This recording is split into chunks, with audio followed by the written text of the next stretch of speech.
అనంతపురం జిల్లా కళ్యాణదుర్గంలో రాహుల్ గాంధీ మాట్లాడుతున్నారు. ప్రత్యక్ష ప్రసారం ద్వారా చూద్దాం.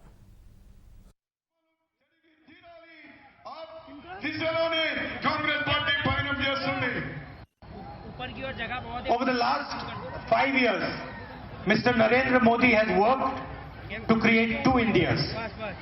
పోయిన 5 సంవత్సరాల్లో నరేంద్ర మోడీ గారు చాలా కష్టపడ్డారు. అది ఏమంటే రెండు భారతదేశాల్ని విభజించినారు. One India for the extremely rich and another India for all Indians. ఒక భారతదేశమేమో అతి పెద్ద షావుకారులకు, అత్యంత ధనవంతులకు ఒక దేశాన్ని పంచినాడు. మిగిలిన అందరికి కూడా ఒక భారతదేశాన్ని పంచినాడు. If your name is Anil Ambani, Mehul Choksi, Nirav Modi, Lalit Modi, Vijay Mallya, the whole of India is available for you. Modi గారు నీరవ్ మోడీకో లేకపోతే అంబానీకో ఇటువంటి వాళ్ళ కోసం ఒక భాషని ఏర్పాటు చేసినాడు. You can fly in your private jet and watch as the farmers of India, as the youth of India suffer. అతను వాళ్లకు సంబంధించినటువంటి విమానాల్లో విహరిస్తాడు. కానీ సామాన్యమైనటువంటి రైతుల పొలాలకు వచ్చి వాళ్ళ బాధలేమి పట్టించుకున్నటువంటి దాఖలాలు లేవు. You can send your children to be educated in the best institutions. You can send your children to be educated in the best institutions. వాళ్ళు ఎవరైతే అతి ధనవంతులు ఉన్నారో వారు ఈ ప్రపంచంలో అత్యున్నతమైనటువంటి పాఠశాలలో వాళ్ళు చదువుకోవచ్చు. If they fall sick, they have access to the best hospitals. వాళ్ళకు కావాలంటే ప్రపంచంలోనే అతి విలువైనటువంటి అతి ఖరీదైనటువంటి ఆసుపత్రిలో వాళ్ళు వైద్యం పొందవచ్చు. And then there is the other India, the India of our farmers, the India of our youth, the India of our small shopkeepers. ఆ షావుకారులని ఒక భారతదేశమైతే సామాన్యులు, రైతులు, యువకులు, మహిళలు, కూలీలు వీరికి వేరే భారతదేశంగా విభజించినారు. These people work 24 hours a day. వీళ్ళు నేను చెప్పిన సామాన్యులు ఎవరైతే ఉన్నారో 24 గంటలు కష్టపడి పని చేసేవారు. They face joblessness. వారు ఉద్యోగాలు లేకుండా అల్లాడిపోతా ఉన్నారు. Farmers commit suicide. రైతులేమో ఆత్మహత్యలు చేసుకుంటా ఉన్నారు. They do not get the right prices. వారు పండించిన ఉత్పత్తులకు ధరలు లేవు. Their insurance money is taken by those same 15 to 20 business people. ఆ డబ్బంతా 15-20 మంది దగ్గర ఉంది, కానీ సామాన్యుల దగ్గర లేదు. They are not allowed access to the best institutions. సామాన్యులు మంచి స్కూళ్ళు, కాలేజీలు, ఆసుపత్రులు పోవడానికి అవకాశం లేకుండా పోయింది. Because Narendra Modi is busy privatizing all India's colleges, universities and schools. Narendra Modi గారు విద్యాలయాలని, యూనివర్సిటీలని ప్రైవేట్ చేసి మిగిలినటువంటి వాళ్ళకి ఇచ్చి అందులో బిజీగా ఉన్నాడు. ప్రభుత్వ పాఠశాలను మర్చిపోయినాడు. So if a poor person in India wants to send his children to university, first they have to give lakhs of rupees to get in. అది సామాన్యుడి రోజు చదువుకోవాలంటే లక్షల రూపాయలు కార్పొరేట్ స్కూళ్ళు, కాలేజీలకు ఇవ్వవలసినటువంటి పరిస్థితి వచ్చింది. We are not interested in making two Indias. Congress పార్టీగా రెండు భారతదేశాలని చూడడానికి మేము తయారుగా లేము. We want one India. మాకు ఒక్క భారతదేశం ఉండాలి, అది కాంగ్రెస్ పార్టీ లక్ష్యం. So for the last 5 years, Mr. Narendra Modi has been doing everything for those 15 to 20 friends of his. పోయిన 5 సంవత్సరాలుగా నరేంద్ర మోడీ గారు ఆ 15-20 మందికి ఊడిగం చేస్తున్నారు. మిగిలిన వాళ్ళు మర్చిపోయినారు. 3.5 lakh crores of their bank loans have been forgiven. 3.5 లక్షల కోట్ల రూపాయలు ఈ 15 మందికి మినహాయించినారు. వాళ్ళ అప్పులు రద్దు చేసినారు. But when farmers beg Mr. Narendra Modi for farm loan waiver, Arun Jaitley says it is not our policy. అదే రైతులు అయ్యా మేము అప్పుల్లో కూరుకొని పోయినాము,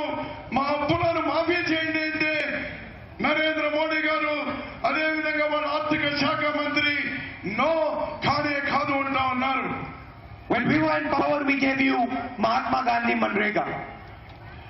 ఇదే జిల్లాలో ప్రారంభమైనటువంటి మహాత్మా గాంధీ జాతీయ గ్రామీణ ఉపాధి హామీ పథకం. Millions of people were given work through the scheme. కోట్లాది మందికి ఉపాధి ఇవ్వడం జరిగింది. Millions of people came out of poverty. కోట్లాది మంది పేదరికం నుంచి బయటకు వచ్చినారు. We gave you the right to food. Right to food. ఆహారం హక్కుగా ఒక చట్టాన్ని తీసుకొని వచ్చినాము. We gave our children food in every school. ప్రతి స్కూల్లో కూడా మధ్యాహ్న భోజనం ఇచ్చింది కాంగ్రెస్ పార్టీ ప్రభుత్వం ఉన్నప్పుడు. We put thousands of crores of rupees into our women's bank accounts through the self-help group movement. మహిళా మనులు ఉన్నారు. మీ అందరికి కూడా మీ డ్వాక్రా సంఘాలకి కోట్ల రూపాయలు వడ్డీ లేని రుణాలు ఇచ్చింది Congress party. And you had transformed this state. అందులో ఆంధ్రప్రదేశ్ మొదటి స్థానంలో ఉంది భారతదేశంలో. So for some months now, we have been thinking about how we are going to fix the damage that Mr. Narendra Modi has caused. ఈ రోజు మనమందరం ఆలోచించాలి, సామాన్యులకు ఏ విధంగా బాధ పెట్టాడు, సామాన్యులని ఏ విధంగా ఇబ్బందుల్లో కూరుకునేటువంటి విధంగా చేసినాడు అని మనం ఆలోచించాలి. We have been studying how we can bridge the gap between the two Indias Mr. Narendra Modi has created, the rich India and the poor India. Narendra Modi గారు ఒక పేద భారతదేశాన్ని, ఒక ధనిక భారతదేశాన్ని ఏదైతే విడదీసినాడో మేము ఆలోచన చేస్తున్నాము. ఈ రెండు ఏ విధంగా కలపాలి, అందరూ ఏ విధంగా సమానంగా జీవనం కొనసాగించాలి. And we have come out with a revolutionary idea.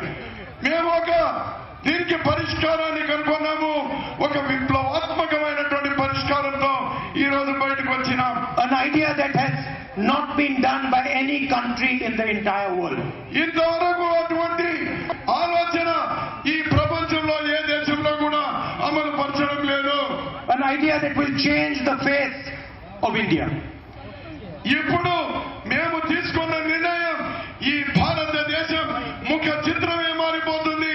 పేదలు ధనికులు అనేటువంటి తేడా తొలగిపోతుంది, అంటే కూడా కూలిపోతుంది. An idea that will wipe out poverty from this country forever. మేము తీసుకున్న నిర్ణయం దారిద్ర్యం అనేటువంటిది లేకుండా తరిమి కొట్టడానికి తీసుకున్న నిర్ణయం. And we have given the scheme the name Nyay. మేము దానికి ఒక పేరు పెట్టినాం, న్యాయ్. అంటే న్యాయం, అందరికీ న్యాయం జరగాలి అనేటువంటి ఒక పథకాన్ని తీసుకొని వస్తా ఉన్నాం. And we have called this scheme Nyay because it is going to bring justice to millions of Indian people. అది ఎందుకు తెస్తున్నామంటే కోట్లాది మందికి న్యాయం జరుగుతుంది, ఆర్థికమైనటువంటి తోడ్పాటు, దారిద్ర్యం దూరం అవుతుందని. And the scheme, frankly, brothers and sisters, is very simple. మీరు అక్క చెల్లెళ్ళు అన్నదమ్ములు అర్థం చేసుకోండి, ఇది చాలా సరళతరమైంది, మీకు ఉపయోగపడేది. We will identify the poorest families in every single state. మేము ప్రభుత్వంలోకి రాగానే అతి పేదవాళ్ళు సమాజంలో ఎవరున్నారో వాళ్ళను గుర్తిస్తాం. We will identify the 5 crore poorest families in this country. అందులో ఈ దేశంలో 5 కోట్ల పేద కుటుంబాల్ని గుర్తిస్తాం. And once we have identified these 5 crore poorest families, ఒక్కసారి 5 కోట్ల కుటుంబాల్ని మేము గుర్తిస్తూనే we will simply give them 72,000 rupees a year in their bank account. ఇటువంటి అనుమానం లేకుండా కూడా అర్థమైపోతున్నాయో. 5 కోట్ల కుటుంబాలను గుర్తించిన వెంటనే క్షణమే ఆ 5 కోట్ల కుటుంబాలకు సంవత్సరానికి 72,000 ఈ బ్యాంకు ఖాతాలోకి వేస్తాం. It doesn't matter what religion, what language, which state you come from. We will find the poorest families and we will put this money in their bank account.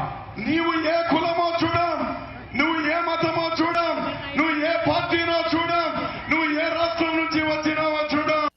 నీవు పేదవాడైతే చాలు, నీ ఇంటికి 72,000 రూపాయలు నీ బ్యాంక్ అకౌంట్ లోకి సంవత్సరానికి పంపిస్తాం. 25 crore people will benefit from our scheme. 5 కోట్ల కుటుంబాలంటే 25 కోట్ల మంది పేదవాళ్లకు ఉపయోగపడేటువంటి స్కీము ఈ న్యాయ అనేటువంటి స్కీము. And మేము భద్రతిస్తాం. Nyay is a surgical strike on poverty. ఇది ఇతర దేశాల మీద ఏదైతే యుద్ధం ప్రకటిస్తామో ఈ రోజు మీ అందరి తోడ్పాటుతో, మీ అందరి ఆశీస్సులతో పేదరికం మీద యుద్ధం ప్రకటిస్తా ఉన్నాను ఈ పథకం ద్వారా. If Mr. Narendra Modi can give 35,000 rupees stolen money to Mr. Anil Ambani from the Rafale deal, Anil Ambani అతను మన దేశానికి సంబంధించిన యుద్ధ విమానాల్లో 35,000 కోట్ల రూపాయలు దోపిడీకి గురి చేసినాడు. ఒక్కడికి 35,000 కోట్ల రూపాయలు. if the chowkidar can give thieves money, అతను అన్నాడు, నేను ప్రధాని కాదు, నేను కాపలాదారుని. ఎవడైనా కాపలాదారుడు ఇంట్లో దేశంలో 35,000 కోట్ల రూపాయలు దోపిడీ చేసుకొని పోతా ఉంటే వాడిని కాపలాదారుడు అంటారా? if the chowkidar can give money to thieves, the Congress party can give money to honest people. Chowkidar అని చెప్పుకునే ప్రధాని దొంగలకు దోచిపెడతా ఉన్నాడు. కాంగ్రెస్ పార్టీ ఆ సొమ్ముని పేదలకు పంచుతుంది. ఇది కాంగ్రెస్ కు వారికి ఉన్నటువంటి తేడా. Millions of farmers in this country are begging the government of India to help them. కోట్లాది మంది ఈ రోజు భారత ప్రభుత్వాన్ని అడుక్కుంటా ఉన్నారు, మాకు సహాయం చేయమని. Family after family has to suffer the indignity of one of their members committing suicide. ఒక కుటుంబం నుంచి మరో కుటుంబం, రైతులే కాదు అందరూ కూడా ఈ రోజు కేంద్ర ప్రభుత్వంతో సహాయం లేకపోవడంతో ఆత్మహత్యలకు గురి అవుతా ఉన్నారు. There were recently elections in North India. ఈ మధ్యనే ఉత్తర భారతదేశంలో 3 రాష్ట్రాల్లో ఎన్నికలు జరిగినాయి. And in the 3 states I committed that if the Congress party comes to power, within 10 days, we will waive farm loans in all 3 states. నేను అక్కడ ఒక హామీ ఇచ్చిన, కాంగ్రెస్ గెలిస్తే గెలిచిన 10 రోజుల లోపల రైతుల రుణాలు మాఫీ చేస్తానని హామీ ఇచ్చిన. And I'm proud to say that within 2 days, we waived all the farmers' loans in these 3 states. నేను ఇచ్చిన హామీ 10 రోజులైనా కానీ ఆ 3 రాష్ట్రాల్లో 2 రోజుల్లోనే రైతుల అప్పులన్నీ మాఫీ చేసిన. And I want to commit the same thing to the people of Andhra. If you elect the Congress government in Andhra Pradesh, we will deliver farm loan waiver to all Andhra's farmers. మీరు ఆంధ్రప్రదేశ్ లో కూడా కాంగ్రెస్ గెలిపించండి. 10 రోజులు కాదు 2 రోజుల లోపల రైతుల రుణాలన్నీ మాఫీ చేస్తానని హామీ ఇస్తా ఉన్నాను. And we will help build food processing factories right near your farms. ఆహారాలకు సంబంధించినటువంటి తయారీ కేంద్రాలను ప్రతి జిల్లాలో ఏర్పాటు చేస్తాం. We will give you storage facilities so you can store your produce. అవి భద్రతపరచుకోవడానికి కోల్డ్ స్టోరేజ్ గోడౌన్లో నిర్మాణం చేస్తాం. And we will give you regular increases in MSP. మీకందరికి కూడా గిట్టుబాటు ధర వచ్చేటువంటి విధంగా ప్రతి సంవత్సరము మీ పండించినటువంటి ధాన్యాలకు ధరలు పెంచుతూ పోతాం. I understand the difficulty that the farmers here are facing because of water. ఇక్కడ ఈ ప్రాంతంలో రైతులు అనుభవిస్తున్న కష్టాలు నాకు తెలుసు. మీకు నీళ్లు లేకుండా మీరు పడుతున్నటువంటి కష్టాలు అన్ని ఇన్ని కావు. I understand what groundnut farmers and tamarind farmers are facing here. మీరు ఇక్కడ వేరుశనగ పండించే రైతులు మీరు పడుతున్నటువంటి కష్టాలు, చింతపండు పండుతున్నటువంటి రైతుల కష్టాలు నాకు బాగా తెలుసు. 600 farmers have committed suicide last year. 600 మంది రైతులు ఈ మధ్య కాలంలోనే ఈ ప్రాంతంలో ఆత్మహత్యలు చేసుకున్నారు. And cultivable land is reduced by half. పంట పెట్టేటువంటి విస్తీర్ణం సగానికి సగం ఈ రోజు రైతులు బీడు పెట్టేస్తా ఉన్నారు. Our Nyay scheme will help farmers' families as well.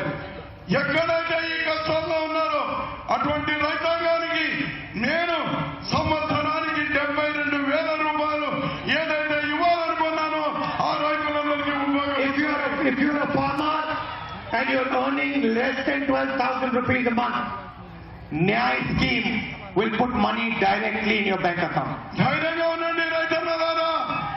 మీకు పంట నష్టపోయి మీకు నెలకు 12,000 కంటే ఆదాయం తక్కువగా ఉంటే నేనున్నాను.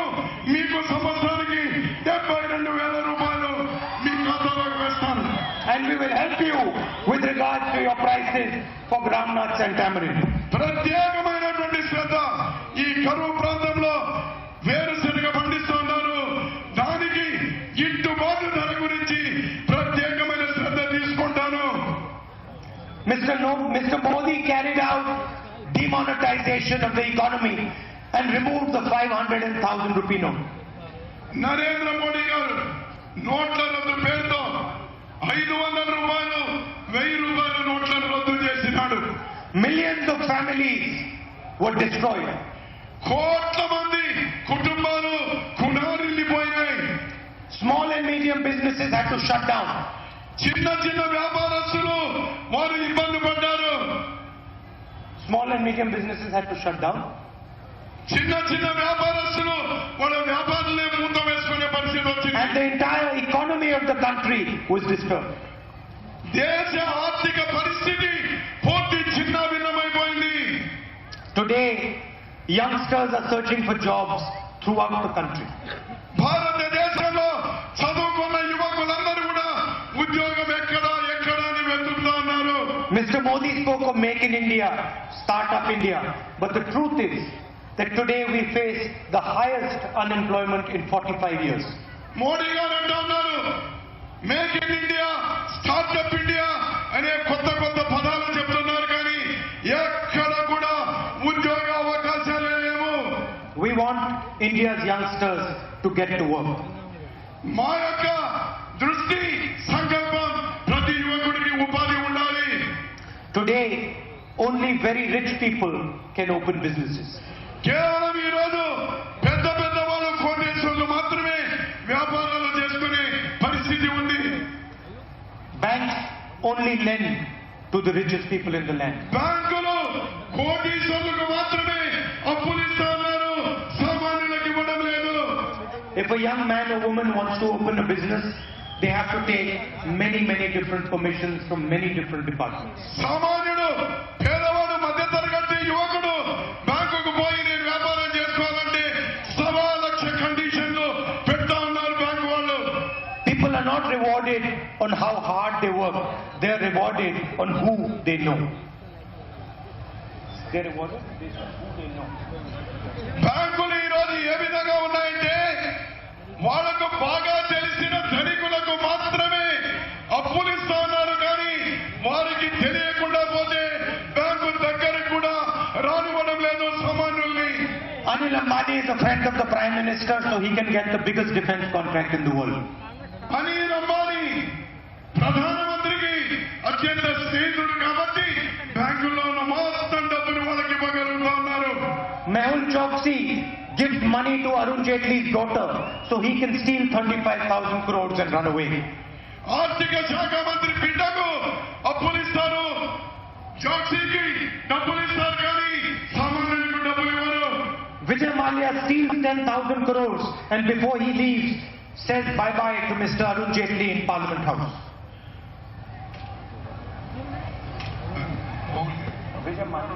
విజయ్ మాల్యా గారు 10,000 కోట్ల రూపాయలు ఈ దేశం నుంచి దోచుకొని పరిగెత్తిపోతే ఆర్థిక శాఖ మంత్రి అరుణ్ జైట్లీ గారు బై బై నీకు సుఖ ప్రయాణం ఉంది అనేటువంటి మాట చెప్తా ఉన్నారు. నా ప్రభుత్వం వచ్చిన తర్వాత మీరు వ్యాపారాలు ప్రారంభం చేసుకోండి, నీకు అండగా ఉంటాం మేము. And the banks will support those people, those young youngsters that help create jobs, not those youngsters, not those people who steal. దొంగిలించే వాళ్లకు ఎంత పెద్దవాడైనా మేము సహకరించాం. ఏ సామాన్యుడు మరో తోటి వారికి ఉద్యోగ అవకాశాలు ఇస్తాడో వారికి ఎంత వరకైనా కూడా మేము వెన్ను తట్టి ముందుకు నడుపుతాం. Mr. Modi gave the keys of the Indian banking system to Anil Ambani, Vijay Mallya. We will give the keys of the Indian banking system to our youngsters who want to create jobs. Bank తాళాలు నరేంద్ర మోడీ గారు ఈ రోజు నీరవ్ మోడీ గారికి అంబానీ గారి చేతికి ఇచ్చినారు reserve bank తాళాలు. కానీ నేను ప్రధాని అయిన తర్వాత ఆ బ్యాంకు తాళాలు సామాన్యుల చేతికి ఇవ్వబోతా ఉన్నారు. మీరందరూ కూడా తయారుగా ఉండండి. Over the last 5 years, Dalits, tribals and minorities have suffered a lot. 5 సంవత్సరాలుగా ఎస్టీలు మైనారిటీలు చాలా ఇబ్బందులు పడుతూ ఉన్నారు ఈ దేశంలో. Their scholarships have been snatched out of their hands. వాళ్ళకు వస్తున్నటువంటి స్కాలర్షిప్లు కూడా ఇవ్వనటువంటి దయనీయ పరిస్థితి ఉంది ఈ భారత ప్రభుత్వంలో. They are beaten and killed on the street. వాళ్ళు అవి అడిగితే న్యాయమైన హక్కులు అడిగితే రోడ్లలోనే కాల్చి చంపుతా ఉన్నారు, కొట్టి చంపుతా ఉన్నారు. They are threatened every single day. ప్రతిరోజు వాళ్ళను వేధిస్తూ ఉన్నారు, ఇబ్బందులు పెడతా ఉన్నారు. The BJP, RSS are attacking the Indian Constitution. Bharatiya Janata party RSS ఈ రోజు అంబేద్కర్ గారు రచించినటువంటి రాజ్యాంగం మీద దాడి చేస్తా ఉన్నారు. When a Rohit Venula is forced to commit suicide by the government of India, that is an attack on the Constitution. Rohit Vemula Hyderabad central యూనివర్సిటీలో ఆత్మహత్య చేసుకునే పరిస్థితి వచ్చిందంటే అది ప్రభుత్వ హత్య అని నేను చెప్తా ఉన్నాను. When thousands of government schools and colleges are closed, that is an attack on the Indian Constitution. లక్షలాది స్కూళ్లు, వేలాది కాలేజీలు ఈ 5 సంవత్సరాల్లో మూతపడ్డాయి. అది రాజ్యాంగం మీద జరుగుతున్నటువంటి దాడి అని నేను మీకు మనవి చేస్తా ఉన్నాను. కొన్ని వినతులు ఉన్నాయి. I'm aware that Valmiki and Badara communities want SC status. Valmiki వడ్డెర ఎస్టీలుగా కావాలని కొన్ని దశాబ్దాలుగా అడుగుతా ఉన్నారు. అది నాకు తెలుసు. And we will help deliver that to you. నేను మీకు సహాయం చేయడానికి తయారుగా ఉన్నాను. ప్రధాని అయితేనే ఈ ప్రాంతంలో ఉన్న వాల్మీకులను వడ్డర్లను ఎస్టీలుగా చేయడానికి సహాయం చేస్తాను.